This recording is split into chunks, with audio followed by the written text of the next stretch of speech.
My name is Sabin Roman, and I'm the chair for this panel, which is assessing the chances of a global catastrophe. Now, to carry on, the basis of our discussion at the conference is Our Final Century, the book by Sir Martin Rees, that has been a foundational work in thinking about the existential risks. So in this session, we're focusing on chapters 9 and 10, which deal with extreme risks and the doomsday argument. First, I need to make some announcements. The session is being recorded, but only the panelists will be discussing. All the participants are invited to submit questions using Huva or the Zoom chat box in the web browser or the mobile app. Please, when submitting a question, include your name and organization. The recorded session will be uploaded on YouTube and on our center's website. So the hashtag for the conference is CCR 2020. Feel free to tweet and communicate this as widely as possible. I welcome any attention. To find out more about the center, please visit our website. All the relevant links are in the emails that you receive over time regarding the event. Furthermore, before we get started with the substance of the talk, just need to mention Tom McLean that is joining us. He will be live drawing the entire conference, which is a pretty remarkable thing, expressing in visual form everything we're mentioning. And that's about it. We have two great speakers, Nancy Connell and Karim Jebari. We will first listen to each of their presentations, and then we'll have a Q&A regarding the questions and the broader topic. A bit more background. Karim is a researcher at the Institute for Future Studies, where he works on political philosophy, bioethics, and the philosophy of science. His current research focus is on the structure of global catastrophes, pointing to the important role that collapse of global civilization is likely to play in human extinction scenarios.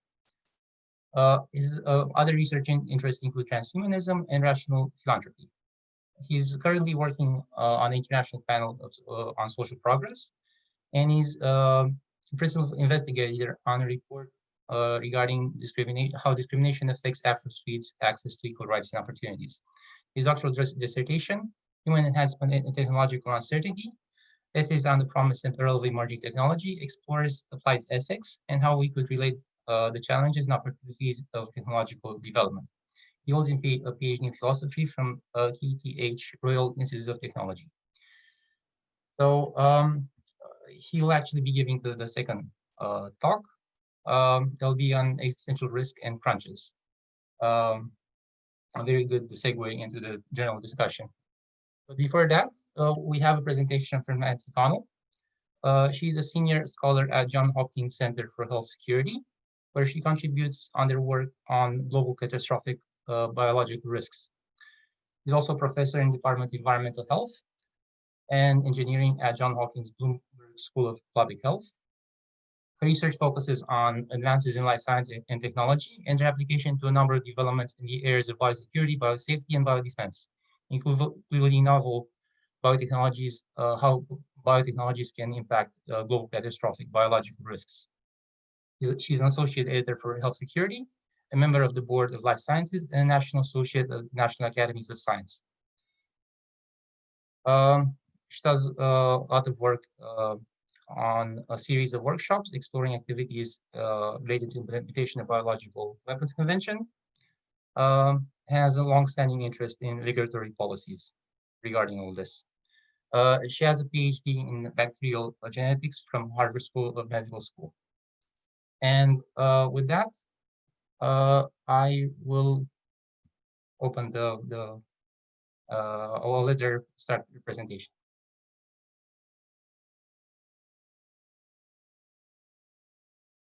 What I'd like to do is start by quoting directly from Our Final Century.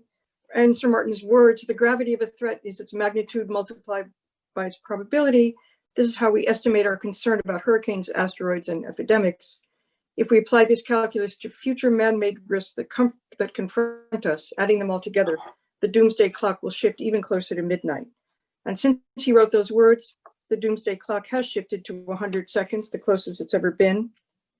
And much of what we're talking about informed the decision to move that clock forward. But of course, no subject is forging ahead faster than biotechnology, and its advances will intensify the risks and enhance their variety. I will pepper this brief overview of risks in all of biotechnology with quotations from our final century. They'll be in blue and in bold, and so you'll see them here and there as I go through my remarks. But the overall structure of this brief talk will be based on the headings that are found in chapter 9 of the book. Our final experiment, what risks are acceptable, who should decide, and what is the hidden cost of saying no. Our final experiment at the center, our big experiment at the center, is thinking about predicting and preparing for pandemics. And we work to protect people's health from epidemics and disasters and ensure that our communities are resilient to major challenges. So the three faces of pandemics across the ages: Peter Bergel, the Elder, the Triumph of Death. In the 16th century, we are all thinking and rereading information about the pandemic 1918 flu. And of course, here is our current pandemic shot from a stand-up hospital in India in June of this year. But what I'd like to do is describe something that up in the right-hand corner here, Event 201. And this was an exercise that took place sponsored by the Center for Health Security, the World Bank, and Gates Foundation, which was carried out on October 18th of 2019, so just about a year ago. And the structure of this exercise, a tabletop exercise shown above, was to reconstruct 4 separate meetings of something called the Pandemic Emergency Board. The participants were 8 executives from multinational companies, representatives of national and international NGOs, and 2 leaders of health agencies, China CDC and US CDC. So the organizations and companies represented at this discussion were the Marriott International, the World Bank, UPS for getting information and packages around and transporting material, the Lufthansa Group, Johnson & Johnson, medical countermeasure production and distribution, and so on. And just briefly, the scenario that these participants were asked to respond to involved a fictional coronavirus called Coronavirus Acute Pulmonary Syndrome virus, or CAPS. And this was fictional, and we designed it to represent a strain from the same family of viruses as SARS and MERS that had one mutation to allow spillover into pigs, and a second mutation that enabled efficient human-to-human transmission. And we included also transmission by mild cases, although we did not go so far as to stay asymptomatic, which we're dealing with in the current pandemic. Along the bottom, these are the dates of the 4 hypothetical or fictional meetings that were held: early October, early November, late November, and then mid-December. And you can see the spread of the virus across the country, starting out in Brazil in pigs, and then moving from an early transmission event in China. 50% of this hypothetical virus these cases required hospitalization. The fatality rate in hospitals was 14%. The overall case fatality rate was 7%. The average R0 was 1.74. That ranges, of course.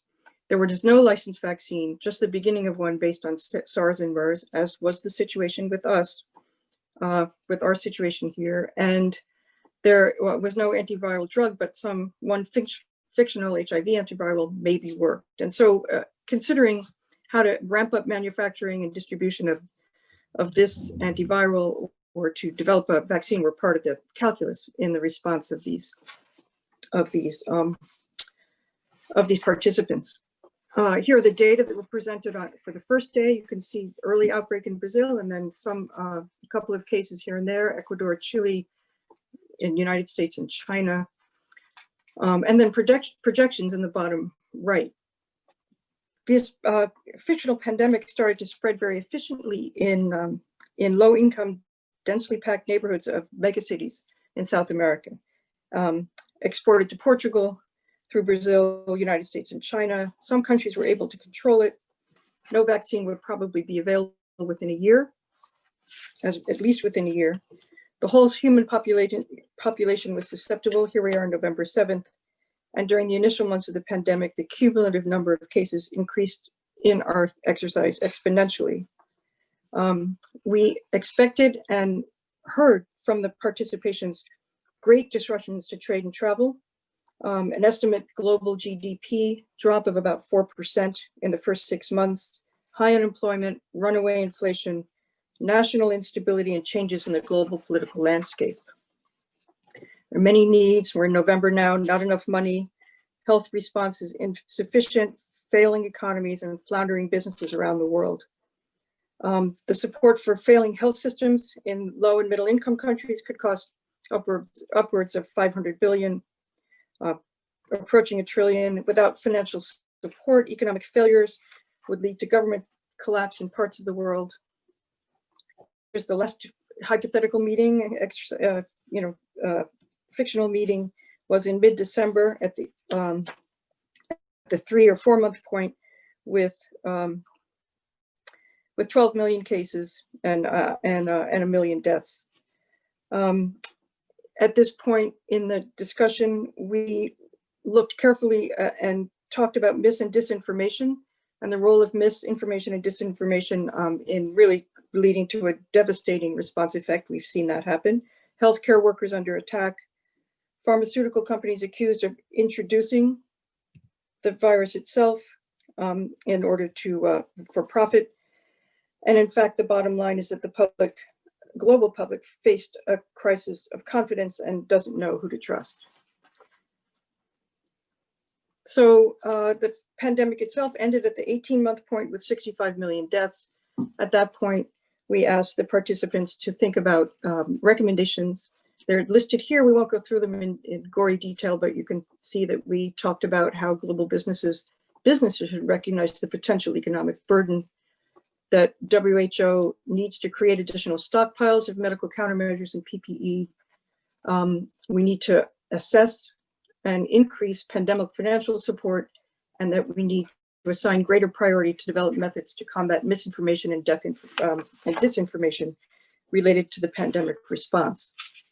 I would say that our final experiment was then used to accuse the Center for Health Security. We've been combating our own misinformation and disinformation issues with various conspiratorial groups accusing us, the Center for Health Security, of having planned the entire event, Gates and the World Economic Forum as well.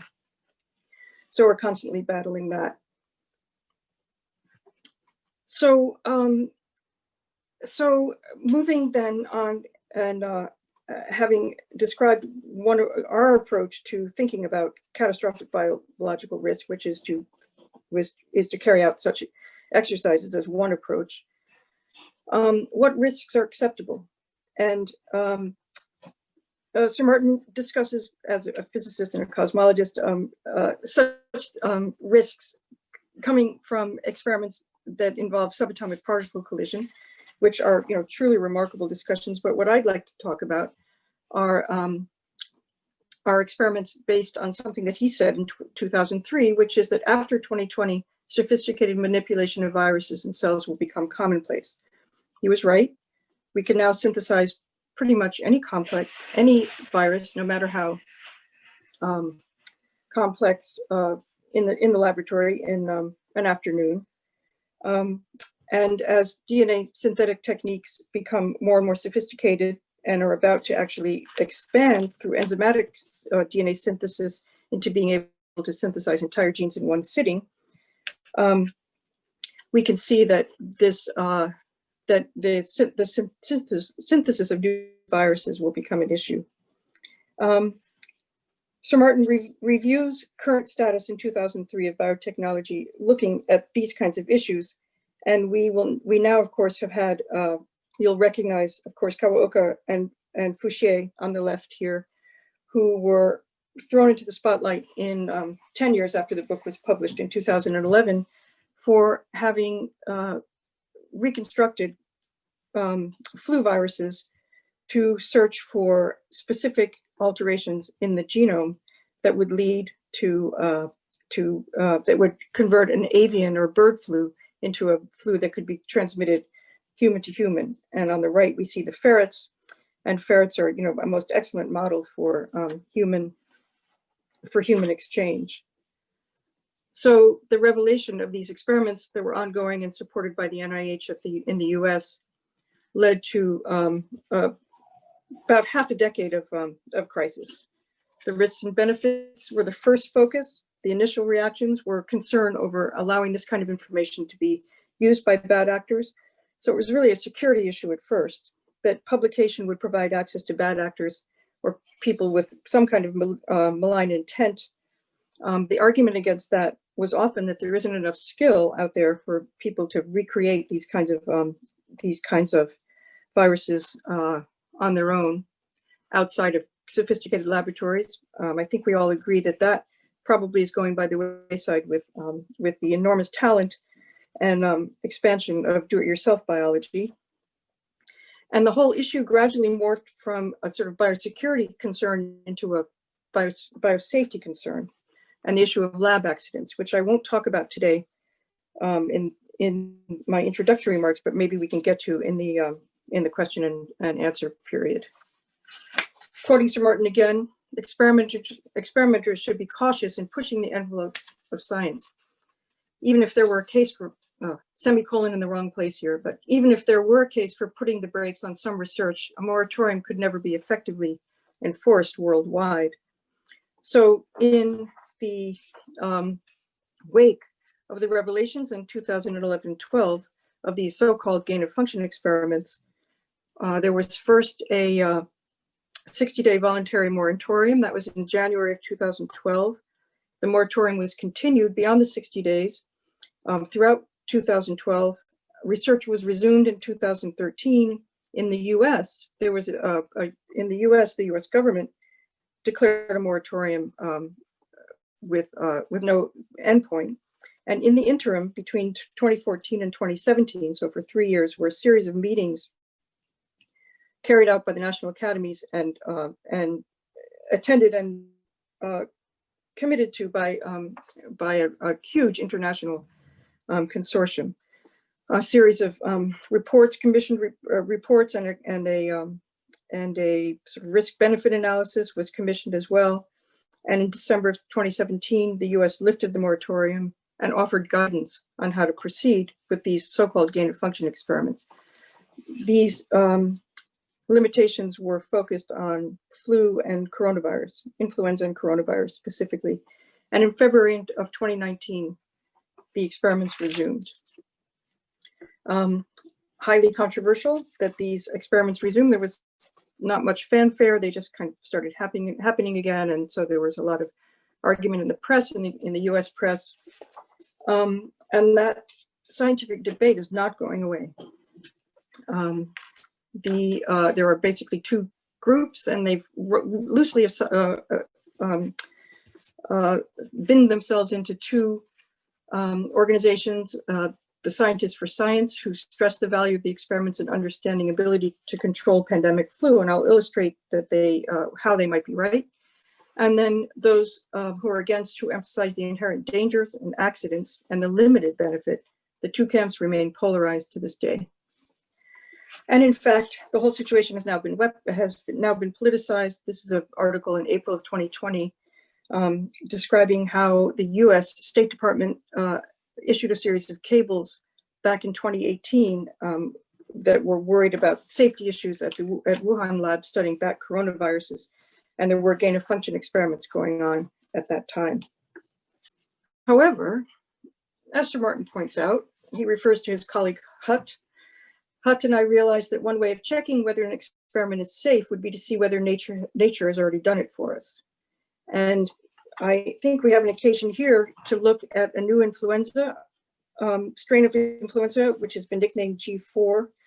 An important study came out in the Proceedings of the National Academy of Science a month or two ago, describing a 7-year surveillance program in China following flu as intermediate host. This surveillance system following pigs who are sort of mixing vessels were surveyed over these 7 years, and in the pigs were found avian-like influenza, H1N1 influenza, resembling the pandemic strain of 2009, which is important, and a triple reassortment of genes, internal genes in the virus that represent a triple reassortment between avian, human, and pig. And so nature itself is mixing and matching and doing gain of function experiments for us. And so I would argue that that these are strains that WHO, CDC, obviously China CDC are watching extremely carefully. Europe as well. There have been 2 human cases outside of China. Even there are 10% of swine workers in China are seropositive, even higher among younger workers, 18 to 35, and about a 4% seroconversion, recognizing this G4 influenza in the general population in China. There appears to be no cross-reaction at all. So there are no antibodies in non-exposed individuals that would recognize no pre-existing immunity in humans to this virus. So I bring up G4 just because we should all be thinking about it, but also because G4 shows us that nature has been doing these gain of function experiments for us, and following them carefully in these surveillance studies are key as we prepare really, for the next pandemic. So in conclusion, if Sir Martin were to conjecture where the cutting edge will advance the fastest, he would plump for the interface between biology and engineering. This is taken from the third, I think, of his essays in his collection From Here to Eternity, published in 2011. And I would also be both irresponsible and incomplete if I did not mention the Biological Weapons Convention in concluding my short presentation. Is it equipped to deal with 21st century threats? I would argue yes. This is the first article, which is the concluding, the major article that informs all the rest of the aspects of the Biological Weapons Convention, microbial or other biological agents. And I think what we've done in this brief survey is to think about the other kinds of agents that are coming down the road ahead of us. And importantly, the weapons or means of delivery. In some ways, these are more important than the weapons themselves. So this is really one of the largest yearly gatherings of people from all walks of life who are concerned about the future. And I would urge all of us to support its maintenance and the implementation of its of the articles and the regime as we move deeper into the fourth industrial revolution. Thanks very much for your time.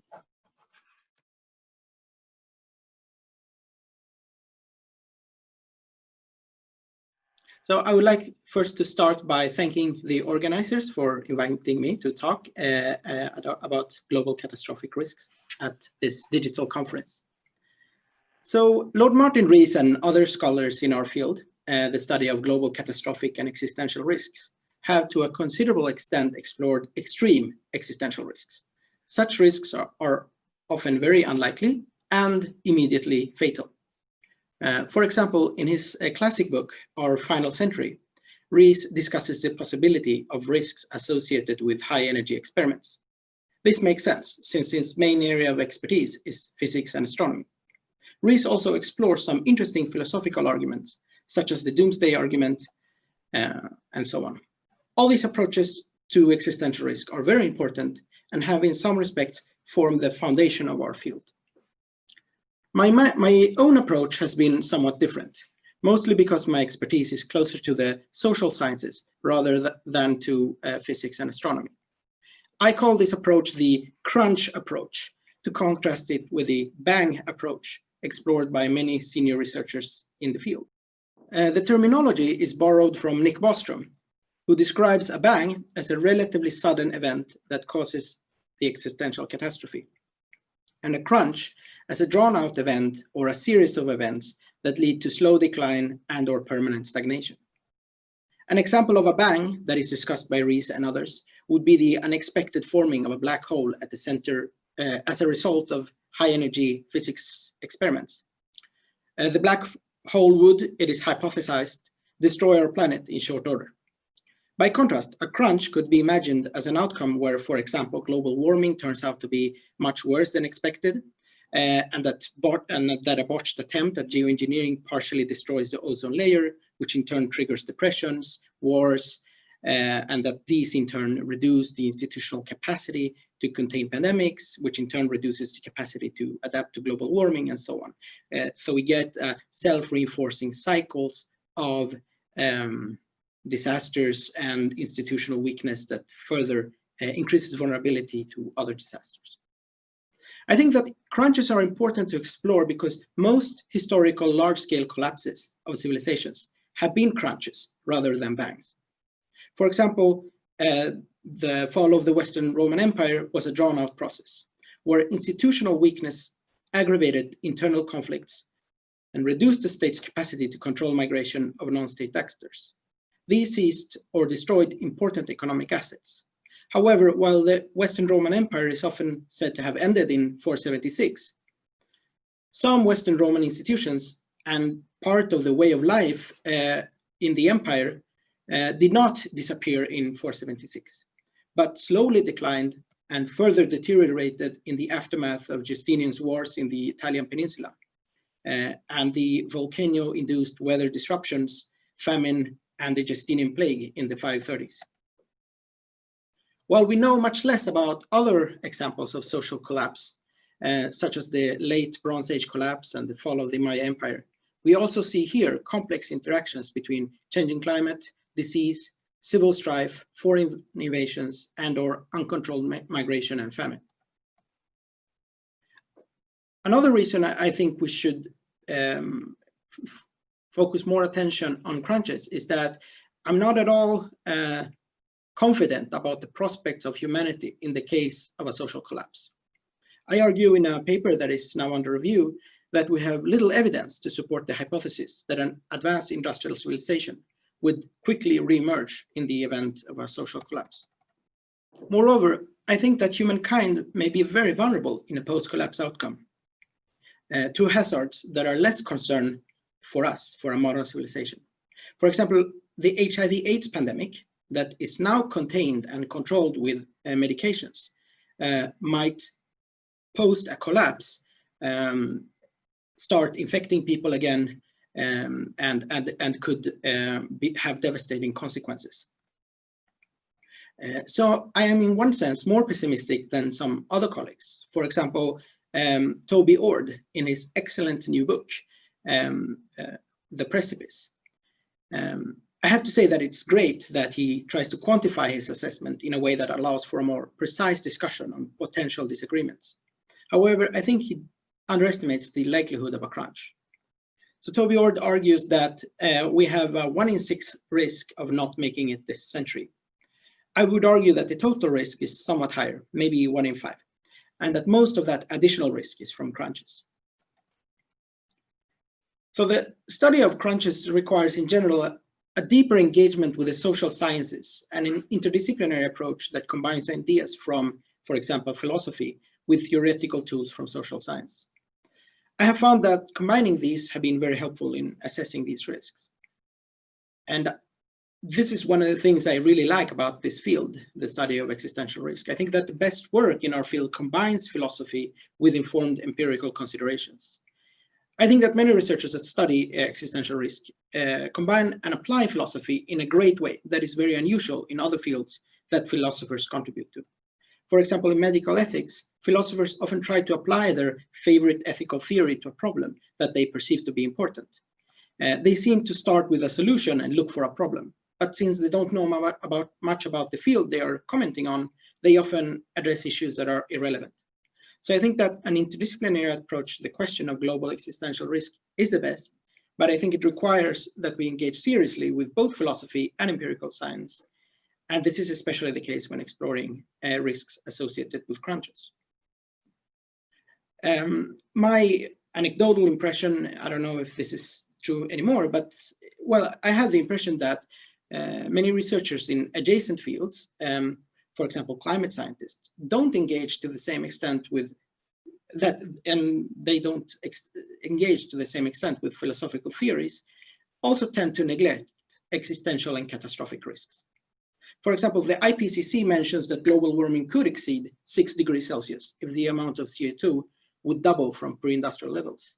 Yet there are very few rigorous scenarios that explore the potential consequences for human civilization of such an extreme change. So with regards to the issue of whether we should use the same standards for assessing different global catastrophic risks, I think we should really try to treat the topics similarly. Some risks are more salient than others and are therefore perhaps more popular to work on. And I think, well, I don't think we should let this popularity aspect drive our research agenda. I think while different risks, of course, merit different degrees of attention, these considerations should be made on objective reasons. Now, that is not to say that we should study the risks in the same way. Different risks require, of course, different methodological approaches. Some risks cannot be explored empirically, for example, whether we are in a simulation. And some long-term risks may require thought experiments and exploratory engineering, and other risks can be best addressed with scenario creation and so on. So to sum up, I think that existential and/or catastrophic risks associated with crunches merit more attention, and that research on these risks requires an interdisciplinary approach that can be difficult, but can also be very rewarding.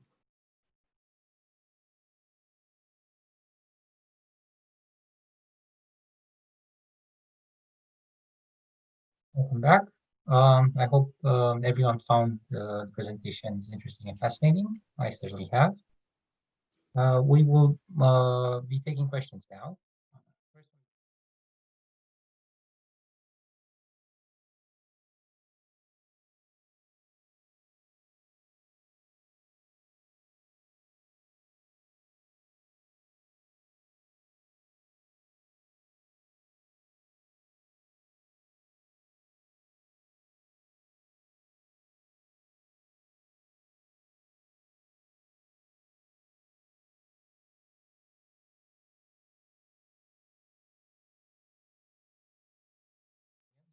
Even if it's in this limited format, with just asking the questions. So the first question comes from Zoe Creamer. The question is, given the conspiratorial accusations that you received after good planning, do you have recommendations to prevent this happening to other foresight groups? This is for Nancy. Yeah, there's no way to prevent this kind of activity. Thank you for the question.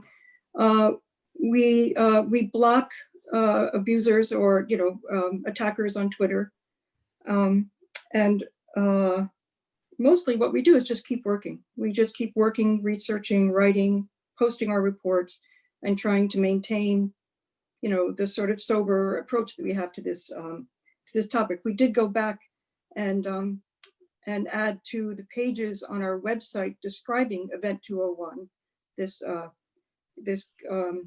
pandemic exercise that I described in my recorded talk, and clarified, but simply.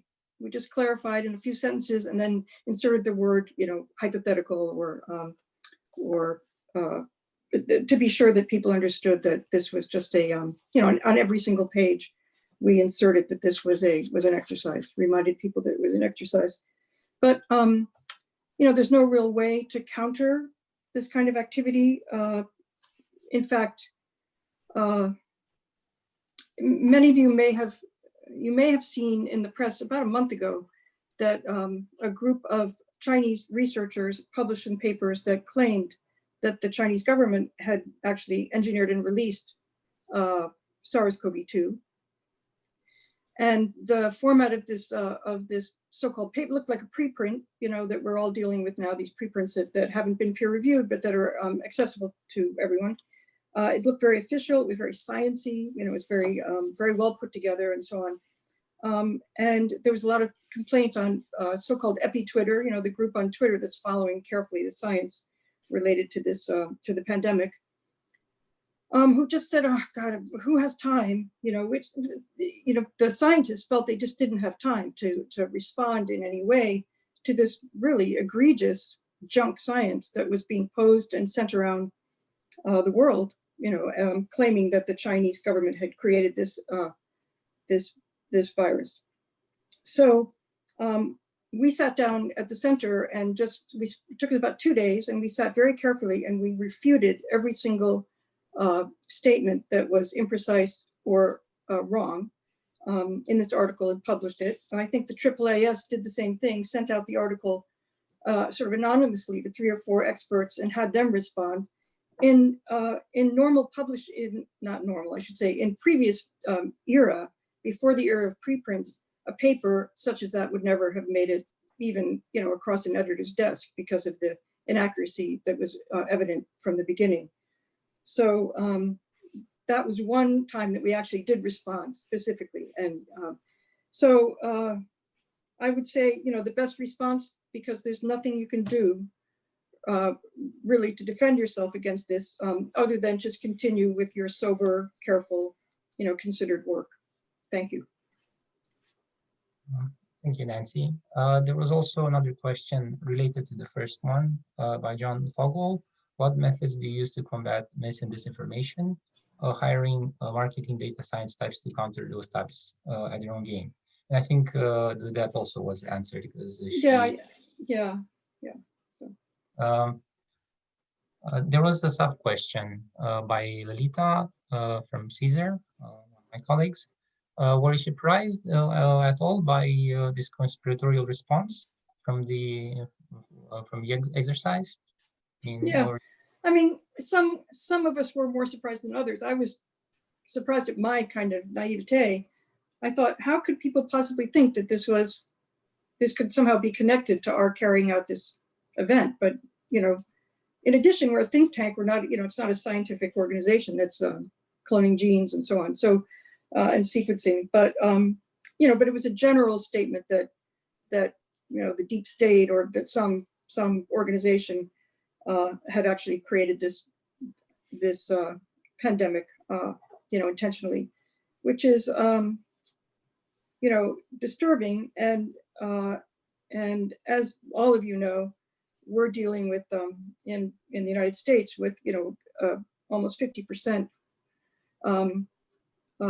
50% of our voting public anyway seems to support these kinds of anti-science positions vis-a-vis the pandemic.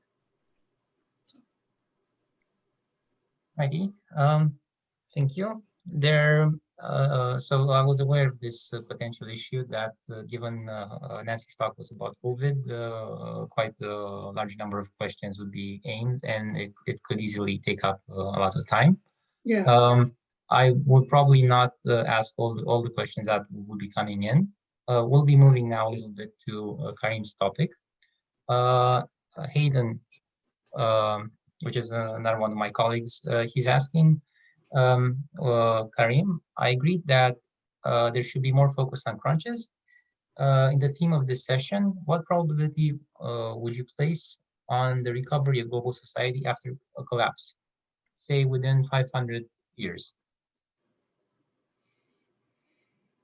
Okay, that's super difficult. I think, so I've started to think about this topic and try to kind of narrow it down, but I'm afraid I cannot give, I don't feel confident enough to give a number, but I think that I can instead say some of the considerations that I've been working with. So one of them, I mean, there are some considerations that are been listed already in the literature, and that's the fact that the climate might be much more unstable than it was when civilizations emerged, and that we have depleted a lot of the natural resources that civilizations used to build an industrial base, for example, hydrocarbons.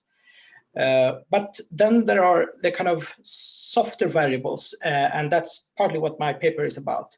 And that's whether or not there's a strong convergence, or there are strong evolutionary pressures to develop an industrialized society, to develop industrialism. And in that paper, I simply argue that we don't know. We only have one instance where the Industrial Revolution happened, and then the Industrial Revolution spread horizontally to other populations. So we have very little information to go on. So yeah, I think that would be the main considerations, but unfortunately, I'm too uncertain to give a number. Can I ask Karim a question from the other side, which is making predictions, or even trying methodology for quantifying a so-called crunch, which I imagine another word for that might be cascade, a cascade of events. Are there actually sort of just bringing in sort of mathematical discipline into thinking about these things? Is there a way that artificial intelligence or machine learning is used to analyze all the possible pathways, all the possible events that could take place from a single triggering event, for example? So you listed climate change, and then this would happen, whatever. But those kinds of events can order themselves in an almost infinite number of ways. And I wondered whether the vast power really of AI has been used to start thinking about these things. Not to my knowledge, it hasn't. And of course, you're right that depending on how we individuate events, there can be a lot of different events and combination of events, of course. And one critique against the idea of that many of these kind of minor catastrophes can occur at the same time and lead to a more serious outcome, the double catastrophe scenario, so to speak, is that these events are kind of very unusual or very rare to begin with, and therefore we should not expect them to co-occur. But of course, that depends on whether there is a codependency between the events. And I think that some of the scholarship for example, by Peter Turchin and Walter Scheidel has shown that, well, I think it suggests very strongly that if you have, for example, a greater degree of popular immiseration, very high degrees of income inequality, that can also increase the risk for conflict and pandemic disease and so on. Right. I just discovered the Clio dynamicists, Peter Turchin, this week. Just terrific reading, really wonderful stuff. I imagine you could think of one example of two catastrophes or catastrophic, sort of potentially catastrophic events in the same realm would be the fact that we're in the middle of a coronavirus pandemic does not preclude a flu pandemic. They're completely and totally unrelated. Yeah. Or even COVID-20. I mean, I mean, now we got a bit of a scare with, I don't know if you've been following this, but about the Danish mink farms, and that there's been, some mutations. Yeah. I'm not too worried about them yet, but no. Everybody's keeping an eye on them. Yeah. So. Just to jump back in, again with questions from the audience. There are two questions that I think were more or less answered. One is from Anders Sandberg. Crunches are complex events with numerous causal interactions, and perhaps emergent phenomena. How do we improve our ability to analyze them beyond becoming more interdisciplinary? Is there a research program here? And also a related question from Zoe Creamer. Karim, how did you assess the likelihood of recovery after collapse? Paper under review. And I think these were addressed partially when you mentioned biodynamics, but if you have any additional thoughts to add. Yeah, so I think that as much as I celebrate interdisciplinarity, my own limitations are quite clear in this point. I'm not a kind of mathematical modeling person, I am much more of a, so to speak, classic philosopher in that sense.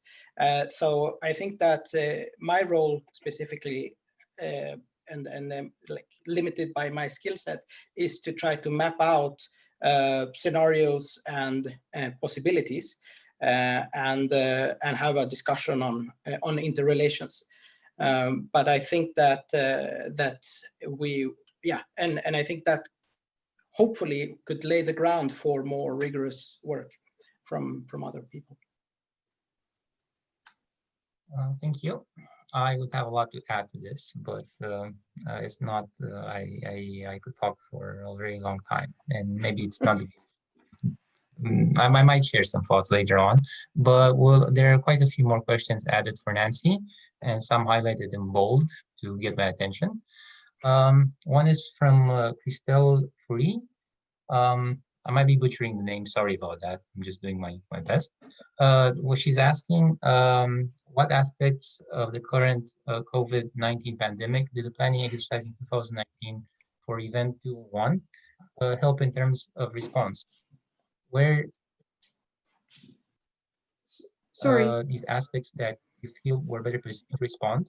What aspects of the current COVID-19 pandemic did the planning exercise in 2019 or Event 201 help in terms of response? So how did that help? So the question is, did the exercise help? No. I mean, frankly, no. I just look around. So Lufthansa, about the CEO of Lufthansa there said that within 6 months, Lufthansa would be out of business. And that basically happened. So, the airlines are just crashing. A few may survive and so on. I think that the long-term economic effects, speaking of societal collapse, I think 2021 is going to be a disaster and catastrophic for most. We're in our apartments with our Wi-Fi and kind of going on as though nothing is happening, whereas 90% of the population out there is suffering horribly and will continue to. And I think the level of starvation and deprivation that will take place in many parts of the world next year will be unprecedented.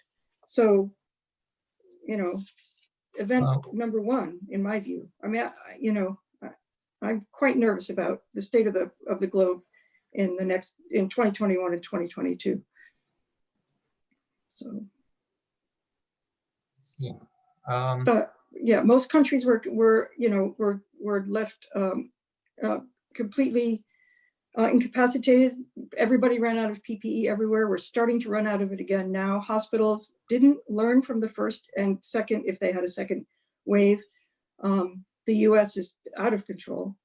And we haven't even had Thanksgiving yet. Thanksgiving is in 2 weeks, and I read this morning that 45% of the population here is planning to get into cars and go, celebrate this holiday with groups larger than 10.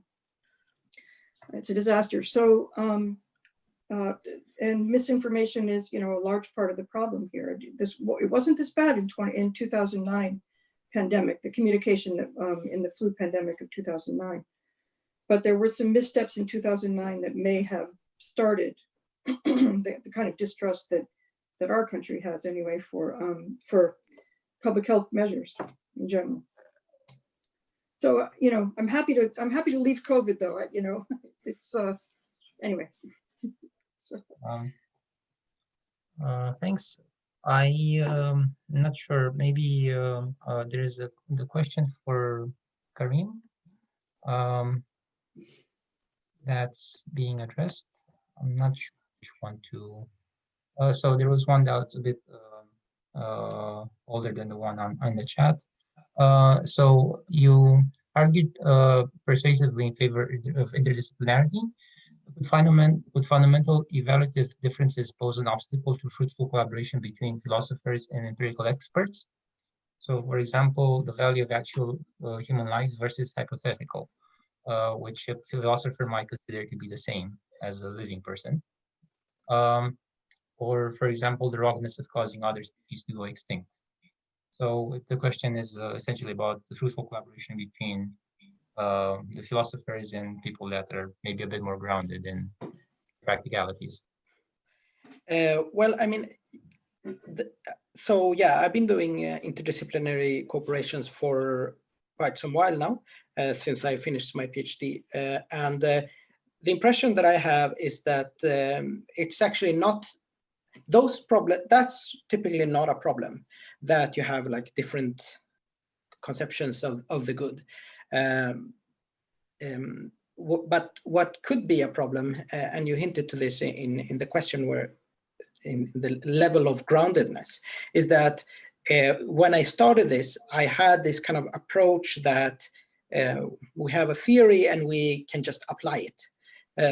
And I think that that often clashes with, for example, political scientists or legal scholars that have a kind of much more particular approach to solving a problem. Like, okay, we have a problem in this context, and you really need to consider these ramifications that are particular to this case. And I think that philosophers, we are trained to think in very kind of general and universalistic terms. And that can sometimes be a clash. But I think that if you kind of read up on the material, it's not too big of a problem. But it requires some effort, which can, of course, be frustrating in the beginning. Just to mention, the question was from Karim Jebari. I hope I pronounced that right. So the questions up to now have been either for Nancy or for Karim, more or less. There are a few that are actually in I'll address to everyone and the whole topic. The question is, has anyone modeled the intersection between existential risk and global or social systems? So an intersection between these topics that philosophers have been thinking and the global and social overall dynamic. And this question was from Ndidi Nawari. I hope I said that right. So any thoughts on this question? I certainly have a few. No, go ahead. You go ahead. So my own work is on modeling societal collapse and trying to quantify how our industrial way of life will be affecting our future. And in a way, it's we're very much on this crunchy path that Karim has been highlighting in terms of a lot of our strategies for solving problems can end up amplifying them. And this usually means an over-reliance on technology rather than social discipline in various regards, like education or conditioning people in more fruitful ways rather than having them go first in a way the easy option, which is a technological solution that doesn't really involve any or minimum degree of the discipline, let's say, or the more the burden is actually shifted from the general population to experts that have to deal with the specifics and the complications that emerge from that technology, rather than instituting more wider social norms. Anyway, that's kind of been a very, very short answer, let's say, to this. And yeah, the social setting tends to amplify, has this multiplier effect on a lot of the risks. If we're going about structuring society in the wrong way, all the risks tend to get amplified. This is and related to that, I had a question for both the panelists. How would you judge the COVID pandemic in terms of bangs and crunches? Because it definitely has a combination of both. So I invite you to answer. Yeah, I mean, the distinction is not, I mean, it's relatively arbitrary how sudden should an event be to qualify as a bang versus a crunch. But I think that since so you could imagine a disease that strikes and kills everyone in the span of a month or a week. We haven't seen anything like that, but well, we've seen it in science fiction movies. So that would perhaps be a bang, so to speak. You have a big disease, it kills everyone in a relatively short time, or kills enough people for the rest of society to collapse. Whereas a disease like COVID-19 could be part of a series of events that constitute a crunch.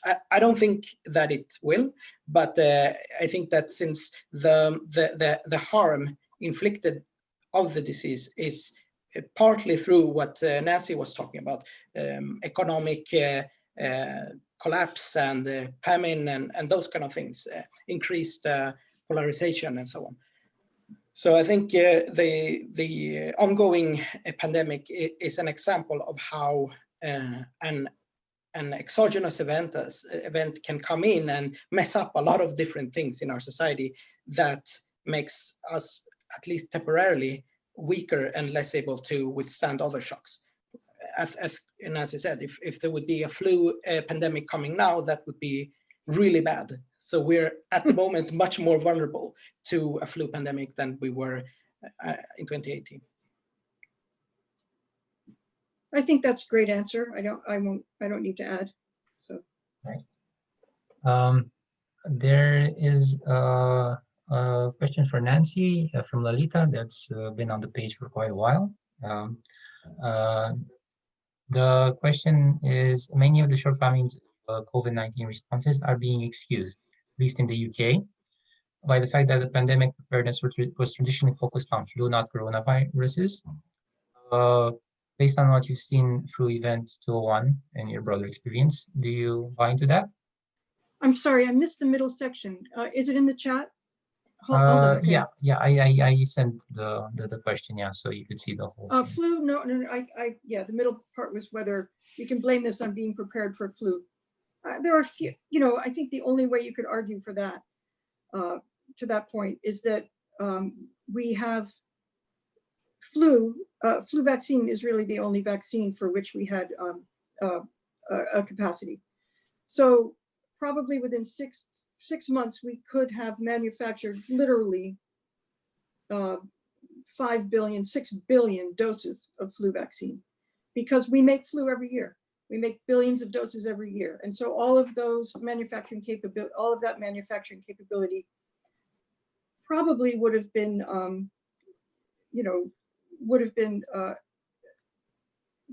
pulled together for a univalent, so the flu, it's only one flu virus, and that means that the doses can be higher, the doses can be smaller because you don't have to give as much because you only have one flu strain that you're dealing with. And that transversion of seasonal flu capacity, vaccine manufacturing would have been remarkable, really. It would have been a completely different ballgame. The fact that we have been able to accomplish these new vaccines, not only RNA vaccines, but the other vaccines that are coming up right behind it. So non-RNA vaccines are not far behind the RNA vaccines. And I think the fact that we were able to, that the world community, scientific community, vaccinologists were able to pull this together, in the space of a year and a half is remarkable. The fastest vaccine previous to this, to what's happening now, is mumps, and that took 4 years. So a year and a half is truly remarkable, from sequence to the to inoculating people in the street. It's really the only one good thing that's come out of this whole experience, in my view, is that scientists talked about being able to do it, but were often kind of discouraged, and the regulatory issues have always been listed as prohibitory. But we can see, that the whole world pulling together, this has happened. So there are two questions. Otherwise, the other issues, no excuse. In my view, no excuse for this guy. It's that maybe this will turn preparedness around, we'll see. One can only hope, because it won't be the last pandemic. We all know that. So. There is a question from Tom Hobson. Did the planning exercise not help because it didn't prepare students with the right information and plans? Or does the issue lie somewhere else? For example, not prioritizing capacity or some other metric or general error neglect. And regarding that, Lalita had another question, sub-question that's related to this. If would only sort of accurate planning and tabletop experiments be valuable? I mean, in this case, it seems that they weren't. But essentially, one of the questions are asking, why didn't these help, and should this and other types of exercises be helpful? So let me make sure I understood. The question is, how can these exercises be made to help? To, all countries carry out exercises. The BWC carries out exercises for responding to deliberate events, and WHO carries out exercises. Countries, regions, EU carries out exercises, and still we were all caught. I think the reality of dealing with this pandemic may realize preparedness, may make preparedness a realistic thing that, now that countries will realize the kind of stockpiling that they need. And perhaps as skeptics who refuse to wear masks and so on, this is a problem mostly in our country, I recognize that, will, as they begin to lose friends and relations, they'll start to realize this is true. I read a story the other day, horrific, of a young nurse in North Dakota, in the middle of the country, describing how people on their deathbed say, this wasn't supposed to be real. This wasn't real. Why am I dying? This is not real. So, the depth of the misinformation is really tragic. Yeah, can I just add something just to relate to whether or not planning has worked? I think that one thing that I find truly appalling is that how this notion that COVID-19 was a black swan has taken off in the media in Sweden, at least, where I live. It's, oh, nobody knew about this. It came out of nowhere, and it's that's really kind of depressing, because people have been warning for these events for so long, and when politicians go out there and say it was a black swan, I don't know, it's just insulting. Yeah, it's the disconnect really between public health and the public health profession, medical profession, and politicians who carry the purse strings. I know that's a simplistic way to put it, but it's there's no communication there.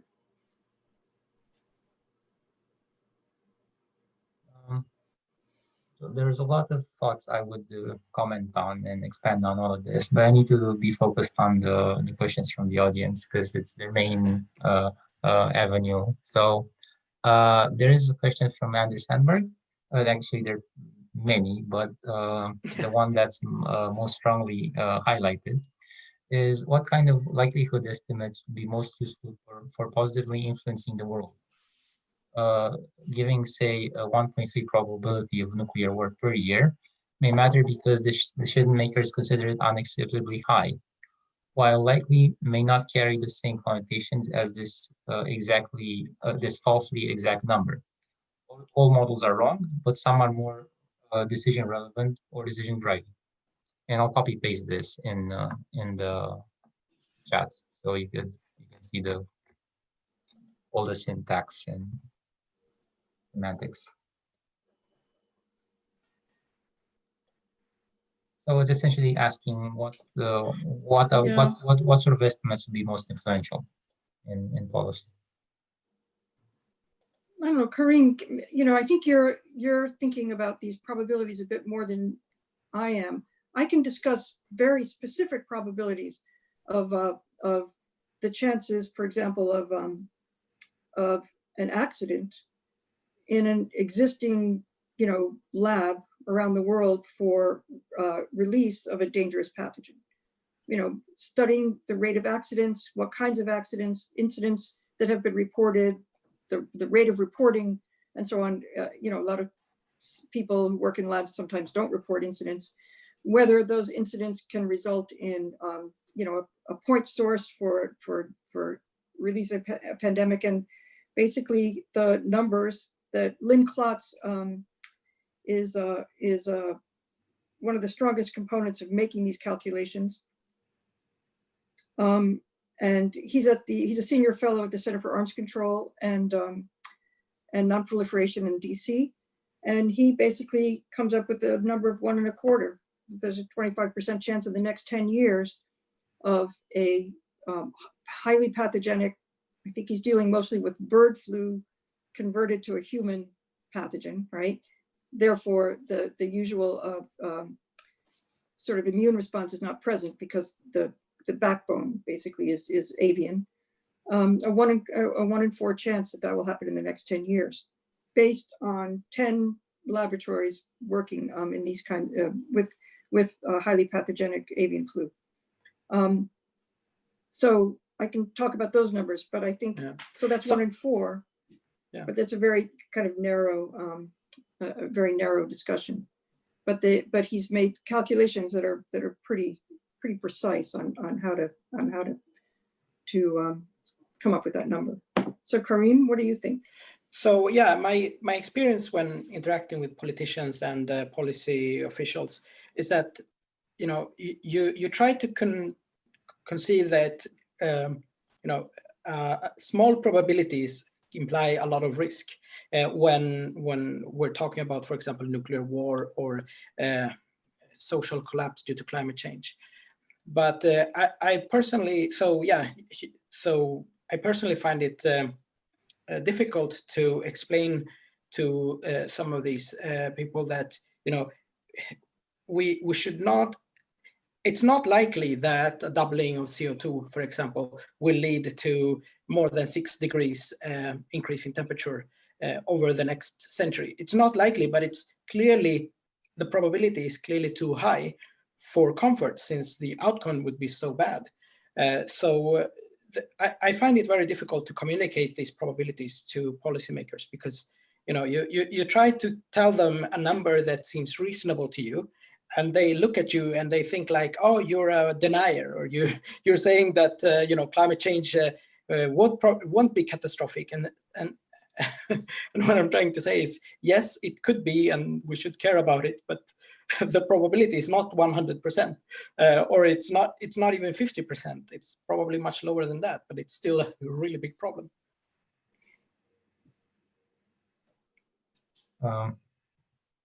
Yes, I will move to another question, which might be almost the last one. I've also sent the text, so you can have a look. It's from Alex Freeman. Depends on your definition of positively influence. I think this is responding to Anders' question. At the Hopkins Center for Risk and Evidence Communication, we advise to communicate numbers in a non-persuasive fashion. We aim for comprehension, but not persuasion. If everyone is trying to be part of an arms race of persuasion, making their numbers sound as scary as possible, no one can make truly informed decisions. Plus, it's not all about numbers. It's also about the type of risk and how people feel about it and the potential impact. Using verbal descriptors without numbers is very open to different interpretations, so advised against. I think this was mostly a comment, but I think it's... Yeah, no, but I totally agree with the comment. The problem that I've had is that when I try to give them, for example, the number that Anders mentioned, 1.3 or between 1 and 2% risk of a nuclear war per year, or was it per decade? Anyway, so when I say that, it's very difficult to convince people because they either tend to think about 0 probability or 100%. So. There are 2 questions. regarding planning scenarios. One is from Anders Sandberg. They might be the very last questions. I don't know. We don't have that much time left. So the question is, scenario planning has been criticized as creating an enticing conjunction fallacy bias. Scenarios that sound plausible, so people will want to respond to their details rather than generic conclusions that are more robust. How do we make scenario-like methods generate better robust conclusions? And related to this, there was a question by Lalita that I couldn't quite frame properly. She was asking, it seems only accurate planning and tabletop exercises can be valuable, but this doesn't seem fair to her, and maybe broader methods would be more appropriate. So they're both related to this. How can we improve on these scenario planning exercises? Yeah. So the way I see it is that scenario planning is not the kind of final word, it's just the starting point. So you start with the scenarios, and after that, that's when modeling and other kind of more rigorous methods come in. So you can you can address some of those problems. So I think that scenarios are required when a field is very immature or where there's very little that's been thought about in that area, but that's clearly insufficient.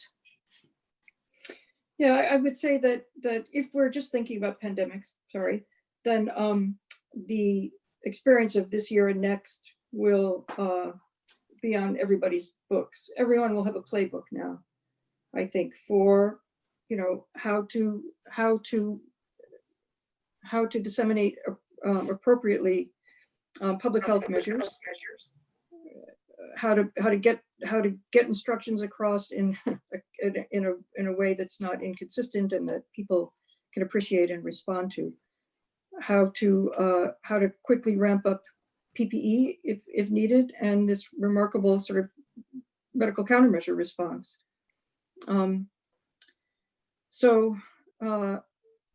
We have I think the so-called lessons learned are probably quite remarkable in the short term.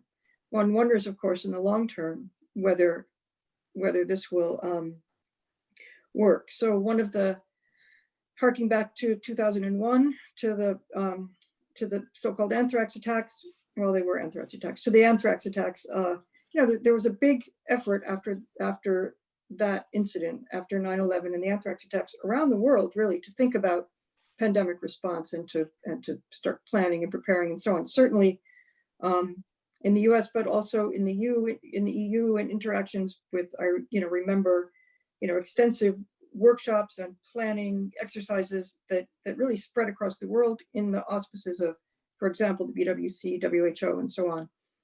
But the interest waned. It was 20 years ago. And the final question, we have 1 minute left, essentially. How would you quantify the question is from Hayden. Given the discussion about communicating risks, how should we feel about Martin's 50-50 claim about good question. Yeah, so and that will be the final question here. And you can also include any final thoughts if you want. I'm not sure how I would quantify it. I'll go first, Karim. I'm not sure how I would quantify it. How should we feel about that claim? I feel about it that I feel that I have more faith. I have more faith in humanity than that. That being said, I will tell you what my biggest fear is. My biggest fear is not. I'm worried about AI, but I know that Toby Ord last night said unaligned. Basically, his biggest fear was unaligned artificial intelligence, some event or some creation. And Sir Martin's is biologic. He's worried about a about a hypervirulent, aerosol probably spread virus. My fear is a fix, is a good-natured, honorable attempt to fix an environmental problem and have that go awry. And it's outside of there's not enough time to talk about it now. Some other time, maybe in the social hour, but that's where my fear stands. But I still don't put it at 50-50. So, Karim. Yeah, no. So yeah, I said in my talk, if my best estimate of the risk in this these 100 years is about 1 in 5, so that's 20%. So a bit more pessimistic than Toby, but yeah. Right. We need to wrap up. Yep. Thank you so much for your time and the presentations and answering all the questions. I also thank the audience for being engaged and asking all these insightful questions. I invite everyone to the next session, which my colleague Clarissa will be sharing. The session is Are We There Yet? Taking the Long View of Humanity. And I should have some very interesting discussions. Also, there's tomorrow there's this global catastrophic quiz. Everyone is invited. Nice. I'm just highlighting. That'll be fun. Yeah, the things to follow. So thank you again to everyone, and I hope all this proves constructive for the future. Thank you very much. Thanks. Thanks. Take care. Bye. Bye.